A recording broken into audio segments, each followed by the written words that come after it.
Computer में memory या storage unit, storage devices के बारे में हम थोड़ी सी जानकारी पहले ले चुके हैं। अब हम इसके बारे में विस्तार से चर्चा करेंगे, जहाँ से प्रश्न पूछे जाते हैं उन सभी एंगल्स को कवर करते हुए आगे बढ़ेंगे। मेमोरी यूनिट हमने देखा कि दो टाइप के हैं, प्राइमरी और सेकेंडरी। प्राइमरी जिसको कि हम मेन मेमोरी भी कहते हैं, इंटरनल मेमोरी भी कहते हैं, वर्किंग मेमोरी भी कहते हैं। और वहीं दूसरी तरफ सेकेंडरी मेमोरी, जिसमें कि हमने एक्सटर्नल मेमोरीज़ के बारे में बात किया था। प्राइमरी मेमोरी में सबसे पहले है रैम। रैम के बारे में पूछा जाता है कि ये किस प्रकार की मेमोरी है। यह एक वोलेटाइल मेमोरी है। वोलेटाइल कहने का मतलब है कि जब तक विद्युत का प्रवाह है तब तक इसमें डेटा रहेगा, विद्युत प्रवाह खत्म, डेटा समाप्त। रैम एक वोलेटाइल मेमोरी है और रैम जो है वो दो प्रकार के देखे जाते हैं। कंप्यूटर में दो प्रकार की मेमोरी उपयोग किए जाते हैं, एक है स्टैटिक रैम और दूसरा है डायनेमिक रैम। स्टैटिक रैम ये कैश मेमोरी के नाम से भी जाना जाता है। स्टैटिक रैम जो है वो कैश मेमोरी के नाम से भी जाना जाता है और यह ट्रांजिस्टर में डेटा स्टोर करने का काम करता है। इसका जो साइज़ है वो बहुत कम होता है। कैश मेमोरी या स्टैटिक रैम का साइज़ बहुत कम होता है, जनरली कुछ MB तक ही इसका लिमिट होता है। यह सेमीकंडक्टर मेमोरी भी कहा जाता है। दूसरा है डायनेमिक मेमोरी। डायनेमिक मेमोरी यह कैपेसिटर में डेटा स्टोर करता है और इसे लगातार रिफ्रेश करने की आवश्यकता होती है। कंप्यूटर में इलेक्ट्रॉनिक पल्स लगातार इसको प्राप्त होते रहता है, जिससे यह लगातार डेटा को मेंटेन कर पाता है। इसको सामान्यतः जो हम रैम कहते हैं वह डायनेमिक रैम ही होता है, जबकि स्टैटिक रैम कैश मेमोरी को कहा जाता है। अगला है ROM, read only memory. Non volatile memory का एक टाइप है। इसका मतलब है कि इसमें स्टोर किया गया डेटा परमानेंट होता है। इसमें विद्युत के प्रवाह होने या ना होने से फ़र्क नहीं पड़ता है। इसको एक और चीज़ है, रोम जनरली कई प्रकार के होते हैं, जिसमें कि सामान्यतः इसमें स्टोर किया गया कोई भी डाटा या इंस्ट्रक्शन चेंज नहीं किया जा सकता। लेकिन कंप्यूटर में डेवलपमेंट के साथ साथ कई बार ऐसी आवश्यकता भी हुई जहाँ पे रोम में स्टोर किया गया डेटा भी चेंज करने की आवश्यकता पड़ी है। ऐसी कंडीशन के लिए रोम को कई डिफरेंट टेक्निक्स के द्वारा रीराइट किया जा सकता है। इसके बारे में हम आगे देखेंगे। पर जो सामान्यतः रोम है वह एक नॉन वोलेटाइल मेमोरी है और इसको परमानेंट स्टोरेज भी कहा जाता है। कंप्यूटर के मुख्य निर्देश, जिसको कि हम बायोस सेटिंग कहते हैं, वो रोम में स्टोर किया जाता है। इसमें डेटा को सामान्यतः चेंज नहीं किया जा सकता और इसके कुछ विभिन्न प्रकार हैं। इसको सबसे पहले हम बात करें तो सबसे पहला है मास्क्ड रोम। मास्क्ड रोम जो सामान्यतः जो रोम है उससे थोड़ी बेटर क्वालिटी का, इसका मतलब है कि जिसमें ड्यूरेबिलिटी ज़्यादा हो, जिसको कि नेटवर्किंग और सर्वर के कंप्यूटर्स में उपयोग किया जाता है, ऐसे रोम को मास्क्ड रोम कहा जाता है। ठीक, लेकिन सामान्यतः जो कंप्यूटर में यूज़ होने वाले रोम हैं वो तीन प्रकार के हैं। सबसे पहला है प्रोग्रामेबल रोम, इसको हम पी रोम के नाम से जानते हैं। इसमें वन टाइम प्रोग्रामिंग होती है, मतलब फैक्ट्री में या कोई भी मैन्युफैक्चरिंग यूनिट में जो भी प्रोग्राम इसमें राइट किया जाएगा वही इसमें लाइफ टाइम बना रहेगा, इसको चेंज नहीं किया जा सकता। ये हो गया आपका प्रोग्रामेबल रोम, वन टाइम प्रोग्रामेबल। 1956 में वेन सिंह चाओ ने इसका आविष्कार किया था। सेकंड है EP रोम, इरेजेबल प्रोग्रामेबल रोम। इसमें जो डेटा है उसको अल्ट्रावायलेट रेस के द्वारा इरेज किया जा सकता है और इसमें क्वार्ट्ज क्रिस्टल का एक विंडो होता है। इस प्रकार के जो रोम्स होते हैं, रोम का मान लो एक चिप है तो यहाँ पे एक छोटा सा एक विंडो होगा जिसमें कि अल्ट्रावायलेट रेस के द्वारा इसके अंदर उपस्थित डेटा को इरेज किया जा सकता है। ठीक है, अब इस अल्ट्रावायलेट रेस का उपयोग करने के लिए जाहिर सी बात है कि इस रोम को कंप्यूटर के बाहर निकालना पड़ता होगा। ठीक है, तो यहाँ पे डेटा चेंज तो हो जाता है पर ये बहुत कॉम्प्लिकेटेड प्रोसेस होता था। तो सेकंड टाइप हमने देखा इरेजेबल प्रोग्रामेबल रोम। लास्ट है इलेक्ट्रिकली इरेजेबल प्रोग्रामेबल रोम, EEP रोम, इलेक्ट्रिकली इरेजेबल प्रोग्रामेबल रोम। सामान्यतः आज के जो कंप्यूटर्स में रोम यूज़ होता है वो इसी प्रकार का होता है, मतलब जहाँ पे हम बायोस को अपडेट कर सकते हैं। ठीक है, इसमें इलेक्ट्रिक पल्सेस के द्वारा या इलेक्ट्रिक करंट के द्वारा ही इस रोम को नए वर्जन या नए बायोस के साथ अपडेट किया जा सकता है। इसको कंप्यूटर से बाहर निकालने की आवश्यकता नहीं होती है। ठीक है, तो रोम के बारे में हमने बात किया कि रोम सामान्यतः चार प्रकार के हैं। सबसे पहला है मास्क्ड रोम, जो कि नेटवर्किंग और सर्वर वाले कंप्यूटर्स में यूज़ होता है, ज़्यादा ड्यूरेबल होता है। उसके बाद जो जनरेशन आया उसमें पी रोम का उपयोग होने लगा। पी रोम 1956 में प्रोग्रामेबल मेमोरी के तौर पर इसको कंप्यूटर में बेसिक इंस्ट्रक्शंस को इम्प्लीमेंट करने के लिए या बायो सेटिंग को सेव करने के लिए यूज़ किया गया। बायो सेटिंग के चेंजेस की रिक्वायरमेंट हुई तब EP रोम का यूज़ होना शुरू हुआ, इरेजेबल प्रोग्रामेबल रोम। और जब ये देखा गया कि इसे कंप्यूटर से बाहर निकाले बिना ही जब इसको कंप्यूटर के भीतर या मदरबोर्ड में रहते हुए इसको अपडेट करने की आवश्यकता हो, ऐसी कंडीशन में EEP रोम, इलेक्ट्रिकली इरेजेबल प्रोग्रामेबल रोम का उपयोग किया जाता है। नेक्स्ट है सेकेंडरी मेमोरी। अभी तक हमने जितने मेमोरी की बात की वो सब प्राइमरी मेमोरी के अंतर्गत थे। सेकेंडरी मेमोरी के अंतर्गत याद रखिएगा सबसे पहला मेमोरी है मैग्नेटिक टेप। जो पुराने समय में जो ऑडियो कैसेट्स होते थे उनमें आपको पता है कि एक टेप नुमा संरचना होती थी। उस टेप में आपके कुछ मैग्नेटिक मटेरियल्स लगे होते थे और एक मैग्नेटिक हेड के द्वारा इसको रीड किया जाता था। ये आपका मैग्नेटिक टेप जो है वो सेकेंडरी स्टोरेज का या नॉन वोलेटाइल मेमोरी का एग्जाम्पल है। इसको आप कई बार रीड कर सकते थे। इसको मान लो इरेज करके आप इसमें नए गाने भी रखवा सकते थे, नए गाने डलवा सकते थे। ये जो ऑडियो कैसेट्स होते थे इसमें डेटा को इरेज करके नया डाटा डाला जा सकता था। इसको हम कह सकते हैं सेकेंडरी एक्सटर्नल या नॉन वोलेटाइल मेमोरी। नेक्स्ट है मैग्नेटिक डिस्क। मैग्नेटिक डिस्क में जनरली दो टाइप के डिस्क हम पढ़ते हैं। सबसे पहला है फ्लॉपी डिस्क और दूसरा है हार्ड डिस्क ड्राइव।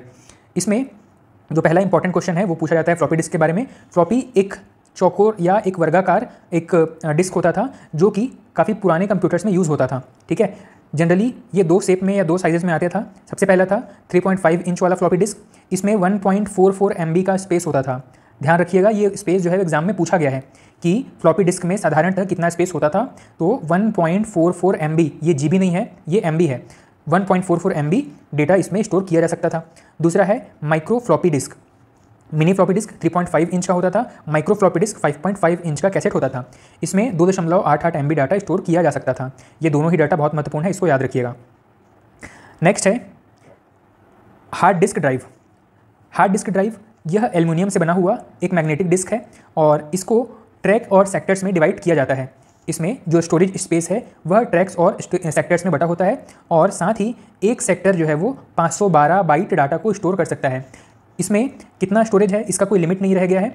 शुरुआत में 100-200 GB के स्टोरेज डिवाइसेस आते थे, 100-200 GB के हार्ड डिस्क ड्राइव आते थे। उसके बाद में 500 GB कॉमन हुआ, उसके बाद में 1 TB 2 TB कॉमन हो चुका है। ठीक है, और एक्सटर्नल हार्ड डिस्क का जो मिनिमम कैपेसिटी है आपको 1 TB से लेकर के 2, 4, 5, 10 TB तक के एक्सटर्नल हार्ड डिस्क ड्राइव मिल जाते हैं। तो यहाँ पे डेटा कितना इसका जो स्टोरिंग कैपेसिटी है वो इंपॉर्टेंट नहीं है। फ्लॉपी डिस्क में ये याद रखने लायक क्वेश्चन है। नेक्स्ट स्टोरेज डिवाइस है optical disk drive. Optical disk ये जो है जनरली लेज़र प्रकाश या लेज़र किरणों के द्वारा इसमें डेटा रीड या राइट किया जाता था। सबसे पहला है CD या कॉम्पैक्ट डिस्क, जो 700 MB का एक डिस्क आता था जिसको कि हम CD के नाम से जानते थे। इसका नेक्स्ट एडवांस वर्जन आया डिजिटल वर्सेटाइल डिस्क, या इसको हम DVD भी कहते हैं, DVD डिजिटल वर्सेटाइल डिस्क। इसका ये फुल फॉर्म पूछा जाता है, DVD का full form digital versatile disc, और इसकी कैपेसिटी होती थी 4.7 GB से लेकर के 17 GB तक का डेटा इसमें स्टोर किया जाता था। हालांकि ये डेटा महत्वपूर्ण है, 4.7 GB। नेक्स्ट है ब्लू रे। CD और DVD का अगला एडवांस वर्जन था ब्लू रे डिस्क। ब्लू रे डिस्क लगभग 50 GB तक के डेटा को स्टोर कर सकते थे। अगला है USB फ्लैश ड्राइव या पेन ड्राइव। 1999 में इसको सबसे पहले यूज़ किया गया और सबसे पहली बार इसमें 8 MB का डेटा स्टोर करने का कैपेसिटी था। ठीक है, जब इसका इन्वेंशन हुआ, इसका खोज हुआ, तो शुरुआती दौर में पेन ड्राइव जो है वो 8 MB का मिनिमम 8 MB का जो मैक्सिमम कैपेसिटी इसमें होता था। नेक्स्ट है कैश मेमोरी। कैश मेमोरी ये काफ़ी तेज़ मेमोरी होते हैं जो कि CPU और RAM के मध्य डाटा ट्रांसफ़र करने के लिए उपयोग किया जाता है। मैंने आपको बताया था कि अगर हम फास्टेस्ट मेमोरी की तुलना करें तो सबसे फास्टेस्ट मेमोरी है ट्रांजिस्टर, उसके बाद में कैश, उसके बाद में आपका RAM और उसके बाद में आएगा आपका रैम रोम एक कैटेगरी में आ जाएगा, और उसके बाद में हमारे जो एक्सटर्नल हार्ड ड्राइव हैं वो बहुत कम स्पीड के डेटा ट्रांसफरिंग डिवाइस हैं। ठीक है, तो कैश मेमोरी ये काफ़ी तेज एक मीडियम है डेटा ट्रांसफर करने के लिए। CPU मतलब जो हमारा प्रोसेसिंग यूनिट है और साथ ही जो रैम है, इन दोनों के बीच डेटा ट्रांसफर के लिए इसको यूज़ होता है। इसकी क्षमता काफ़ी सीमित होती है, लगभग MB में ही इसका डाटा मापा जाता है, स्टोरेज मापा जाता है। 5 MB या 3 MB से 5 MB तक का इसका स्पेस होता है। ये काफ़ी कॉस्टली या काफ़ी महंगा एक स्टोरेज स्पेस है। ठीक है, अगर हम इस स्पीड के हिसाब से अगर देखें तो कंप्यूटर में सबसे तेज़ मेमोरी होता है रजिस्टर। रजिस्टर मेमोरी केवल बाइट्स में ही इसका स्टोरेज स्पेस रहता है। कैश मेमोरी ये MB में होता है, रजिस्टर से ज़्यादा फास्ट होता है कैश मेमोरी। कैश मेमोरी से ज़्यादा फास्ट होता है हमारा रैम या रोम, जो कि GB में इसको मापा जाता है। और जो हमारा हार्ड डिस्क है जिसको कि GB या TB में नापते हैं, गीगाबाइट्स या टेराबाइट्स में, ये आपका काफ़ी स्लो एक मीडियम है स्टोरेज स्पेस के लिए। ठीक है, ये जो रजिस्टर मेमोरी है ये CPU के अंदर ही इसको एम्बेड किया गया होता है। CPU के अंदर ही रजिस्टर्स को एम्बेड किया गया होता है बिल्कुल कम अमाउंट में स्टोरेज को सेव करने के लिए। कैश मेमोरी CPU के बाहर और रैम के बीच में इसको स्टैटिक रैम के रूप में उपयोग किया जाता है। ठीक है, अगला है मेमोरी। CPU और कैश मेमोरी के जो डेटा हैं उसको हमारे मैग्नेटिक डिस्क या हार्ड डिस्क ड्राइव के बीच बिल्कुल बिना फ्लक्चुएशन के प्रोवाइड करने के लिए, या इंपॉर्टेंट इंस्ट्रक्शंस जैसे कि हमारे विंडोज़ के जो इंस्ट्रक्शंस हैं उनको सेव करने के लिए, बड़े डेटा को सेव करने के लिए DRAM या डायनेमिक रैम का उपयोग किया जाता है। और जो परमानेंट स्टोरेज के लायक जो डेटा होते हैं उसको हम हमारे हार्ड डिस्क में सेव करके रखते हैं। ठीक है, तो ये एक बेसिक इन्फॉर्मेशन था जहाँ से प्रश्न आपको मिल सकते हैं स्टोरेज डिवाइसेस के बारे में। नेक्स्ट है इंटरनेट के बारे में। एक इंपॉर्टेंट टॉपिक है कंप्यूटर में इंटरनेट, और इससे प्रश्न काफ़ी सारे बनते हैं, पूछने की संभावना भी अच्छी खासी होती है यहाँ पे। इंटरनेट का फुल फॉर्म है इंटरकनेक्टेड नेटवर्क। इंटरकनेक्टेड नेटवर्क या इंटरनेट, इसकी खोज की थी बॉब कहन और विंडसर्फ ने। जनरली हमारे एग्जाम्स में विंडसर्फ ऑप्शन में होता है और यही जो है करेक्ट आंसर हो जाएगा। तो इंटरनेट की खोज किसने की थी? विंडसर्फ ने। बॉब कहन ने एक ट्रांसफ़र प्रोटोकॉल का डेवलपमेंट किया था, ट्रांसमिशन कंट्रोल प्रोटोकॉल या इंटरनेट प्रोटोकॉल, इसका डेवलपमेंट किया था बॉब कहन ने। इसके बारे में हम आगे बात करेंगे। TCP/IP क्या होता है इसके हम आगे देखेंगे। इंटरनेट को वर्ल्ड वाइड वेब भी कहा जाता है। ठीक है, AKA का मतलब है यहाँ पे also known as, internet is also known as world wide web. ठीक है, तो WWW को ही इंटरनेट कहा जाता है। अब अगर हम बात करें कि इंटरनेट, इंट्रानेट और एक्स्ट्रानेट ये क्या क्या है और इसमें क्या डिफरेंस है, तो इंट्रानेट का मतलब होता है कि बिल्कुल छोटे से ग्रुप के लिए या किसी छोटे से स्पेस के लिए जो नेटवर्किंग है, जो नेटवर्क है, उसको कहा जाता है इंट्रानेट। इंटरनेट का मतलब है एक सिक्योर्ड, एक प्राइवेट स्पेस में जो इंटरनेट कनेक्ट किया गया है, जो नेटवर्क है, उसको कहा जाता है इंट्रानेट। काफ़ी सारे इंट्रानेट्स को आपस में जोड़ करके जो नेटवर्क क्रिएट होता है इसको कहा जाता है एक्स्ट्रानेट। और विश्व के सभी कंप्यूटर्स का जो जाल है या सभी नेटवर्क का जो जाल है इसको हम कहते हैं इंटरनेट। जब भी आप अपने कंप्यूटर या लैपटॉप को कनेक्ट करते हैं तो विश्व के हर एक कंप्यूटर से कनेक्ट करने की ताकत या क्षमता आ जाती है उस लैपटॉप या डेस्कटॉप में, क्योंकि अब वो किससे कनेक्ट है? अब वो इंटरनेट से कनेक्टेड है। ठीक है, लेकिन अगर हम बात करें कि अगर एक छोटा सा ग्रुप है जिसमें कुछ नंबर ऑफ कंप्यूटर्स हैं, ये केवल आपस में कनेक्टेड हैं, तो ये केवल आपस में ही इंफॉर्मेशन एक्सचेंज कर सकेंगे, इसको हम कहते हैं इंट्रानेट। ये इंटरनेट पे मौजूद डाटा को एक्सेस नहीं कर पाएगा, बल्कि आपस में इन्हीं कंप्यूटर्स में जो डाटा सेव है उनको एक्सेस कर पाएंगे। उसी प्रकार अगर हम एक और नेटवर्क इस तरीके से बना दें तो इन दोनों के बीच जो डाटा ट्रांसफ़र होगा इसको हम कह सकते हैं एक्स्ट्रानेट। इंटरनेट का मतलब है इंट्रानेट केवल एक स्मॉल स्पेस के लिए था, ऐसे छोटे छोटे स्पेस को आपस में कनेक्ट करने वाला नेटवर्क एक्स्ट्रानेट कहा जाता है, और विश्व के सभी नेटवर्क अगर आपस में जुड़ जाएं उसको हम कहेंगे इंटरनेट। ठीक है, तो उम्मीद है कि ये बेसिक सा डिफरेंस आपको क्लियर हो गया होगा, इंट्रानेट, एक्स्ट्रानेट और इंटरनेट। ठीक, इंटरनेट को यूज़ करने के लिए इंट्रानेट को यूज़ करने के लिए उस सिक्योर या प्राइवेट नेटवर्क के अंदर आपको उस नेटवर्क का एक्सेस होना चाहिए, मतलब आपके पास उसका यूज़र नेम या पासवर्ड होना चाहिए। ठीक है, तभी आप उस इंटरनेट के अंदर एक टर्मिनल को या एक नोड को यूज़ कर पाएंगे। इंटरनेट का प्रारंभ कैसे हुआ? जनरली जो महत्वपूर्ण इनोवेशंस हैं वो USA से ही प्रारंभ हुए, तो इंटरनेट के बारे में याद रखेंगे। इंटरनेट भी USA से प्रारंभ हुआ। वहाँ की जो डिफेंस डिपार्टमेंट थी उन्होंने 1957 में ARPANET नाम का एक प्रोजेक्ट चलाया। ठीक है, और यही जो ARPA था, ARPA, आगे चल करके 1969 में ARPANET के नाम से जाना गया। 1980s में इसको इंटरनेट के नाम से पूरे विश्व के लिए ओपन कर दिया गया। 1974 में ARPANET केवल उस क्षेत्र विशेष के आम लोगों के लिए शुरू किया गया था और 74 में ही इसका नाम रखा गया टेलनेट। ये कुछ ऐसे इन्फॉर्मेशन है जो वन लाइनर फैक्ट के रूप में पूछे जा सकते हैं। हालांकि अगर हम इसको 5 स्टार के हिसाब से अगर रेटिंग करें एग्जाम में प्राथमिकता के हिसाब से, तो केवल जो पहला पॉइंट है ये हमारे लिए ज़्यादा इंपॉर्टेंट है। इसका प्रारंभ कहाँ पे हुआ है? USA में। USA की डिफेंस एजेंसी ने 1957 में ARPA के रूप में एक नेटवर्क का विकास किया और यही जो है आगे डेवलप होते इंटरनेट के रूप में डेवलप हुआ है। नेक्स्ट है भारत में 1995 में BSNL विदेश संचार निगम लिमिटेड के द्वारा भारत में इंटरनेट की सेवाएं प्रारंभ की गई। नेक्स्ट है WWW के बारे में। यह इंटरनेट का एक हिस्सा है जो कि वेब पेज या HTML डॉक्यूमेंट्स को दर्शाने का कार्य करता है। वर्ल्ड वाइड वेब इंटरनेट के लिए यूज़ किया जाता है, जबकि WWW ये इंटरनेट का एक हिस्सा है। ठीक है, पूरे इंटरनेट का एक हिस्सा है, वर्ल्ड वाइड वेब का एक हिस्सा है WWW। इस WWW में जब हमको किसी विशेष पेज या वेबसाइट तक पहुंचना हो, उसके लिए जो एड्रेस होता है इसे हम कहते हैं URL। किसी विशेष वेबसाइट का जो लोकेशन होता है या एड्रेस होता है उसको कहा जाता है URL। इसका फुल फॉर्म पूछा गया है एग्जाम में, यूनिफॉर्म रिसोर्स लोकेटर। किसी वेब पेज की पहचान होती है URL। इंटरनेट से संबंधित एक और इंपॉर्टेंट शब्द है ईमेल। इसके बारे में याद रखिएगा। ईमेल का आविष्कार किया था रे टॉमलिंसन और शिवा अन्नादुरई ने। रे टॉमलिंसन और शिवा अन्नादुरई ने ईमेल का आविष्कार किया, जबकि फर्स्ट ईमेल 1971 में रे टॉमलिंसन ने भेजा था। फर्स्ट फ्री ईमेल सर्विस का जो श्रेय है 1996 में हॉटमेल के मालिक थे सबीर भाटिया, इनको जाता है। First free email service provide किया था सबीर भाटिया ने 1996 में हॉटमेल के नाम से। बाद में आउटलुक ईमेल सर्विस के रूप में इसको जाना गया और माइक्रोसॉफ्ट ने इसको परचेस कर लिया हॉटमेल को। उसके बाद में माइक्रोसॉफ्ट की एक सर्विस है आउटलुक, और आउटलुक के रूप में इसको जाना गया। ये जो साइन है इसको कहा जाता है एट द रेट। इसको भी रे टॉमलिंसन ने ही खोजा था, ठीक है। नेक्स्ट है टेलनेट के बारे में। टेलनेट का फुल फॉर्म है टेलीटाइप नेटवर्क प्रोटोकॉल।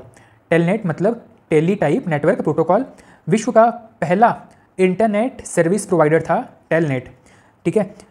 यह होस्टिंग में भी मदद करता था, मतलब जो डिफरेंट वेबसाइट्स हैं उनको होस्टिंग प्रोवाइड करता था। आपको ये पता होगा कि जब भी आप कोई वेबसाइट बनाते हैं तो इंटरनेट पर उसको अपलोड करने के लिए आपको एक होस्ट का ज़रूरत पड़ता है। मतलब आपने अपने पीसी पर कोई वेबसाइट बनाया है, आप अब क्या करेंगे, इसे एक सर्वर पर अपलोड करेंगे और सर्वर क्या करेगा, आपके उस वेबसाइट को होस्टिंग प्रोवाइड करेगा, ठीक है। तो जो टेलनेट था ये होस्टिंग में भी मदद करता था डिफरेंट वेबसाइट्स को, और इसके बहुत सारे लाइब्रेरीज में भी व्यापक उपयोग होते थे टेलनेट के, ठीक। नेक्स्ट है टिम बर्नर्स-ली के बारे में।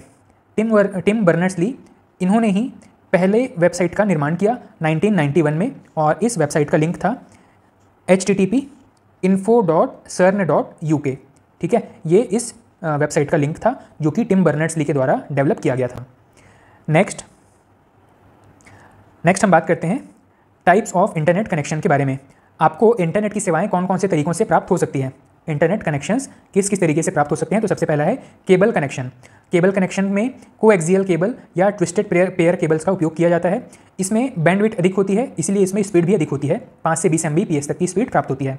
अगला है DSL, डिजिटल सब्सक्राइबर लिंक कहा जाता है इसको। कॉपर के टेलीफोन लाइंस के द्वारा आपको नेटवर्क प्रोवाइड किया जाता है। इसमें स्पीड 2 से 8 MB तक की होती है। सिर्फ आप इसका फुल फॉर्म याद रखें। नेक्स्ट है फाइबर कनेक्शन। फाइबर या जिसको कि आज हम फाइबर ऑप्टिक्स के नाम से भी जानते हैं, इनमें आपको पता है कि स्पीड काफ़ी ज़्यादा प्राप्त होती है, 10 से लेकर 100 Mbps तक की स्पीड प्राप्त होती है। अगला है सैटेलाइट कनेक्शंस। इसके द्वारा भी हम इंटरनेट एक्सेस कर सकते हैं। जहाँ पे वायर्ड नेटवर्क हमको प्राप्त नहीं हो पा रहा है, वहाँ पे हम सैटेलाइट कनेक्शंस के द्वारा इंटरनेट प्राप्त कर सकते हैं, एक्सेस कर सकते हैं, लेकिन इस पर स्पीड काफ़ी स्लो होती है। लगभग 512 kbps से लेकर के 2 Mbps तक की स्पीड प्राप्त होती है। अगला है वायरलेस कनेक्शन। वायरलेस कनेक्शन जैसे कि वाईफाई, रेडियो फ्रीक्वेंसी के द्वारा उपयोग किया जाता है, और 5 से 20 MB तक की यहाँ पे स्पीड प्राप्त हो सकती है। नेक्स्ट टॉपिक है नेटवर्क ट्रांसमिशन। किसी भी प्रकार के सिग्नल का ट्रांसमिशन किस प्रकार से होता है, तो यहाँ पे जनरली 3 प्रकार के ट्रांसमिशन मेथड्स हैं। सबसे पहला है सिंप्लेक्स, दूसरा है हाफ डुप्लेक्स, और तीसरा है फुल डुप्लेक्स। इन सभी से क्वेश्चन पूछे गए हैं, तो ध्यान से देखेंगे इसको। सिंप्लेक्स का मतलब है डेटा ट्रांसमिशन या सिग्नल ट्रांसमिशन का वो मीडियम जिसमें सिग्नल केवल एक साइड ही ट्रांसफर हो सकता है, वहाँ से वापस हम सिग्नल रिसीव नहीं कर सकते हैं। ऐसे मीडियम को कहा जाता है या ऐसे मेथड को कहा जाता है सिंप्लेक्स।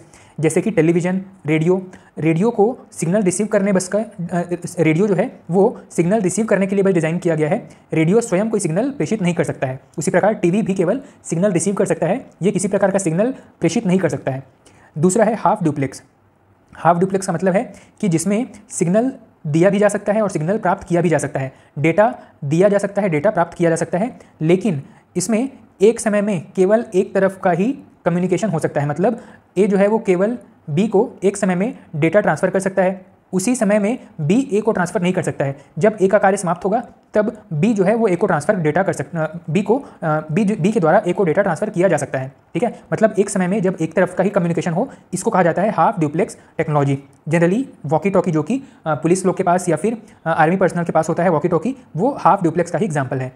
तीसरा है फुल डुप्लेक्स, जिसमें एक ही समय में दोनों तरफ से डेटा ट्रांसफ़र किया जा सकता है। जैसे कि हमारा मोबाइल, आप बात करते समय दोनों तरफ को मतलब दोनों तरफ की आवाज़ एक साथ एक दूसरे को ट्रांसफ़र हो जाती है, ठीक है। तो ये 3 प्रकार के सिग्नल ट्रांसमिशन मेथड्स हैं, सिंप्लेक्स, हाफ डुप्लेक्स और फुल डुप्लेक्स। यहाँ से प्रश्न पूछे गए हैं, ठीक है। नेक्स्ट है नेटवर्क टाइप्स।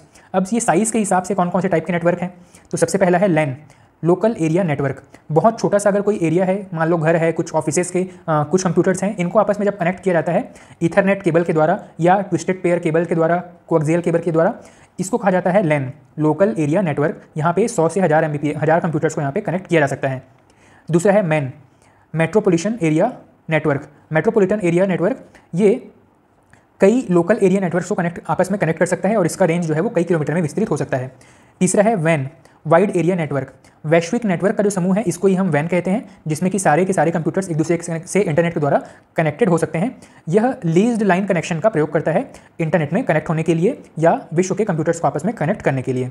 ठीक है, तो नेटवर्क के ये बेसिक हमने कुछ टाइप्स देखे, डेटा ट्रांसमिशन के कुछ मेथड्स देखे, तो यहाँ से प्रश्न पूछे जाते हैं, इसको ध्यान रखेंगे।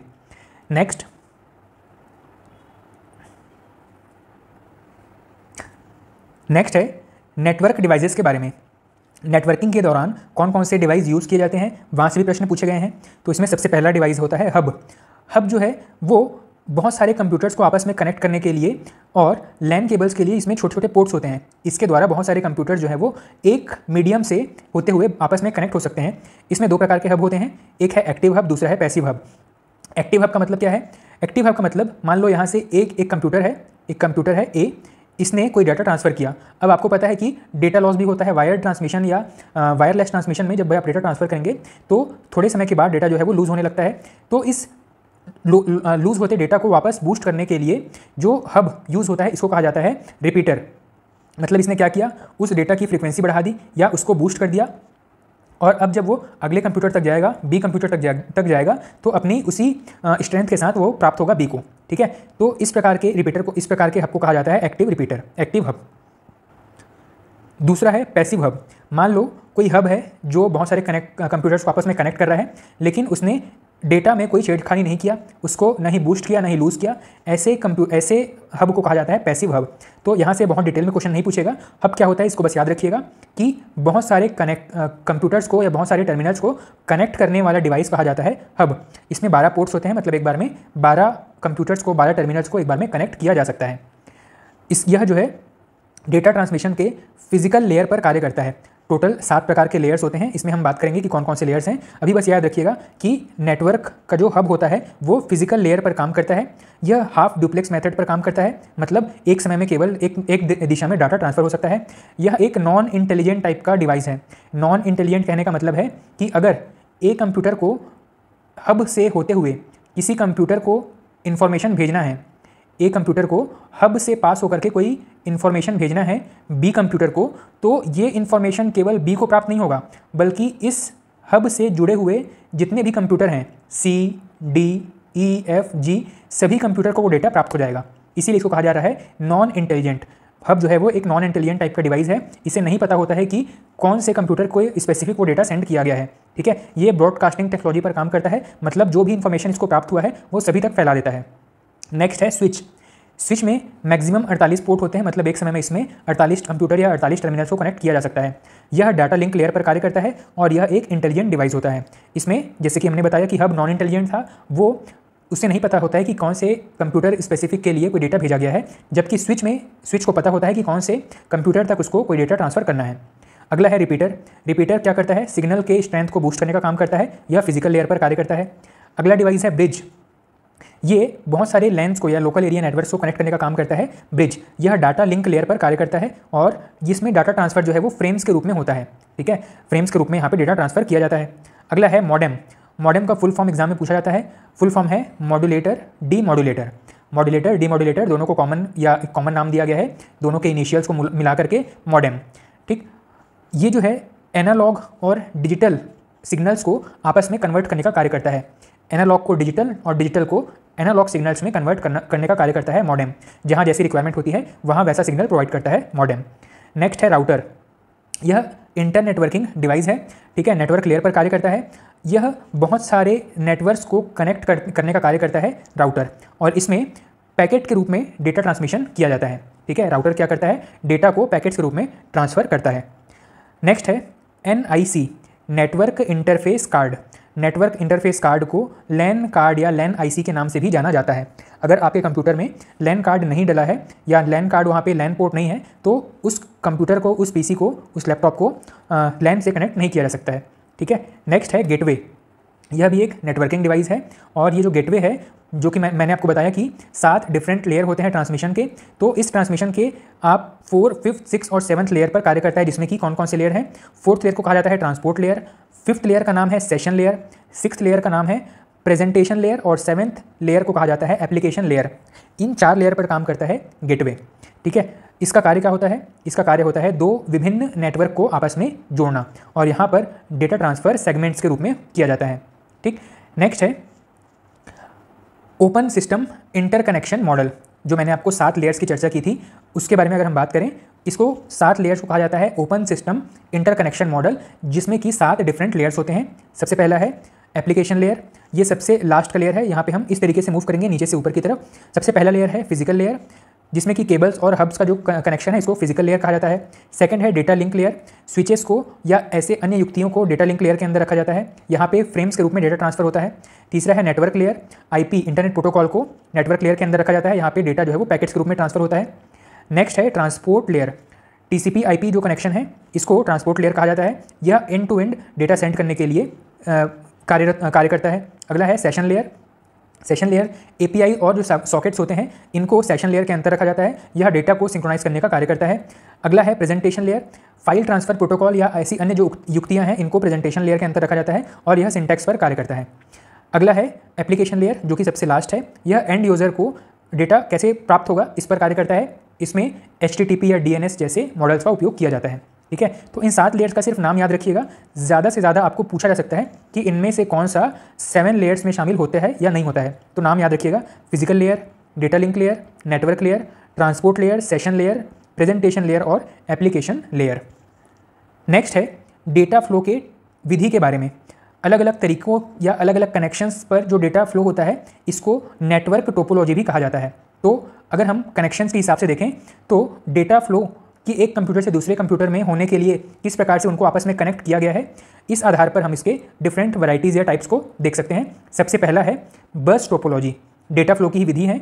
जितने भी विधि हम देखेंगे सभी में डेटा ट्रांसफर होगा, लेकिन किस तरीके से ट्रांसफर होगा इसी के आधार पर हम इसको अलग अलग नाम से जानते हैं। सबसे पहला है बस टोपोलॉजी। बस टोपोलॉजी का मतलब होता है एक ऐसा वायर, एक ऐसा मेन केबल जिसको कि बैकबोन केबल भी कहा जाता है, इसी से ही बाकी सभी ब्रांचेस कनेक्ट होती हैं, बाकी सभी जो कंप्यूटर्स हैं वो इसमें एक एक छोटे छोटे यूनिट्स के रूप में कनेक्ट होते हैं। ठीक है, और इसमें कोई भी अगर एक कंप्यूटर ख़राब हो जाता है तो उसका नेटवर्क पर कोई भी प्रभाव नहीं पड़ता है। हाँ, जो सर्वर है अगर वो ख़राब हो जाए तो इनमें से किसी भी नोड को या किसी भी यूनिट को, किसी भी कंप्यूटर को कोई भी डेटा प्राप्त नहीं हो पाएगा। ये जो पूरा सिस्टम है इसको कहा जाता है बस टोपोलॉजी। इसमें ट्विस्टेड पेयर केबल का उपयोग किया जाता है, कोएक्सियल केबल का उपयोग किया जाता है। यह हाफ डुप्लेक्स मेथड पर कार्य करता है और इसमें ब्रॉडकास्टिंग टेक्नोलॉजी भी यूज़ होती है। हाफ डुप्लेक्स का मतलब मैंने बताया कि एक समय पर एक ही दिशा में डेटा ट्रांसफर हो सकता है। मतलब अगर मान लो ये जो है ए कंप्यूटर है, ये यहाँ पे ई कंप्यूटर को कोई डेटा ट्रांसफ़र करना चाहता है तो उस समय ई जो है केवल डाटा रिसीव करेगा, वो उस समय कोई भी डेटा ट्रांसफ़र नहीं कर सकता है। ठीक है, उस समय इनके बीच में कुछ इस तरीके से कनेक्शन बिल्ड हो जाएगा। ठीक, तो यहाँ पे मैंने बताया कि हाफ डुप्लेक्स पर काम करता है और यहाँ पे ब्रॉडकास्टिंग टेक्नोलॉजी का यूज़ होगा। मतलब कोई सर्वर अगर कोई डेटा यहाँ पे रिलीज़ करता है वो सभी कंप्यूटर तक बाय डिफ़ॉल्ट पहुँच जाएगा। ठीक है, सर्वर से कोई रिलीज़ किया गया डेटा होगा वो सभी कंप्यूटर तक पहुँच जाएगा बस टोपोलॉजी वाले कनेक्शंस में। सेकंड है रिंग टोपोलॉजी। रिंग टोपोलॉजी जैसे कि नाम से समझ में आ रहा है, एक सर्कुलर शेप में जो कनेक्शंस होगा उसको कहा जाता है रिंग टोपोलॉजी। इसमें एक कंप्यूटर जो है वो अपने आसपास के केवल दो कंप्यूटर से कनेक्ट होता है। ठीक है, ए जो है केवल बी और सी से कनेक्ट होगा। ठीक, इस प्रकार का जो कनेक्शन है इसको रिंग टोपोलॉजी कहते हैं। इसमें टोकन पासिंग टेक्नोलॉजी का उपयोग किया जाता है और जनरली इन कनेक्शंस में रिपीटर का उपयोग किया जाता है। नेक्स्ट है स्टार टोपोलॉजी। स्टार टोपोलॉजी जैसे कि इसके नाम से समझ में आ रहा है, एक सेंट्रल कंप्यूटर होगा, सेंट्रल सिस्टम होगा और बाकी के अन्य सभी कंप्यूटर नोड की तरह अलग से एक एक कनेक्शन प्राप्त करेंगे इस सेंट्रल सिस्टम से। ठीक है, इस प्रकार का जो कनेक्शन है इसको कहेंगे स्टार टोपोलॉजी। इसमें ट्विस्टेड पेयर केबल का उपयोग होता है। इसमें RJ45 नाम का एक कनेक्शन उपयोग किया जाता है। ठीक है, इसमें सेंट्रल नोड या हब के ऊपर ही निर्भर होते हैं, बाकी के सारे जो टर्मिनल्स हैं या बाकी के सारे जो कंप्यूटर्स हैं वो सेंट्रल नोड या हब के ऊपर निर्भर करते हैं। नेक्स्ट है मैश टोपोलॉजी। मैश टोपोलॉजी ऐसा कनेक्शन मेथड होगा जिसमें कोई एक सिंगल कंप्यूटर अपने आसपास के अन्य सभी कंप्यूटर से अलग कनेक्शन के द्वारा कनेक्टेड होगा। ए जो है वो B, C, D हर एक कंप्यूटर के साथ एक सेपरेट कनेक्शन के द्वारा कनेक्टेड होगा। ठीक है, ए जो है B से भी एक सिंगल वायर से कनेक्ट है, ए जो है C से भी कनेक्ट है, ए जो है D से भी अलग से कनेक्ट है। इस प्रकार का जो कनेक्शन मेथड है इसको कहा जाता है पॉइंट टू पॉइंट कनेक्शन। ठीक है, जनरली वैन या वाइड एरिया नेटवर्क जिसको कि हम इंटरनेट के नाम से भी जानते हैं वो इसी प्रकार के मैश टोपोलॉजी का एग्जाम्पल है। अगला है ट्री टोपोलॉजी। ट्री टोपोलॉजी जैसे कि एक हायरार्की हमको समझ में आ रही है, ऊपर में एक सेंट्रल नोड होगा, इसके नीचे फिर कुछ अलग नोड होंगे और हर एक नोड जो है वो फिर कुछ अलग नोड्स के साथ कनेक्टेड होगा। इस प्रकार का जो एक हायरार्की बेस्ड सिस्टम है इसको कहा जाता है ट्री टोपोलॉजी। ठीक है, हायरार्की युक्त जो नोड्स हैं इसको, इस सिस्टम को कहा जाता है ट्री टोपोलॉजी। इसमें जो टॉप नोड है इसको रूट नोड कहा जाता है, इसमें जो सबसे टॉप पर बैठा है इसको रूट नोड कहा जाता है। ठीक है, नेक्स्ट है हाइब्रिड टोपोलॉजी। हाइब्रिड का मतलब है दो भिन्न टोपोलॉजी का यूज़ करके जो नया कनेक्शन बिठाया गया है इसको कहा जाएगा हाइब्रिड टोपोलॉजी।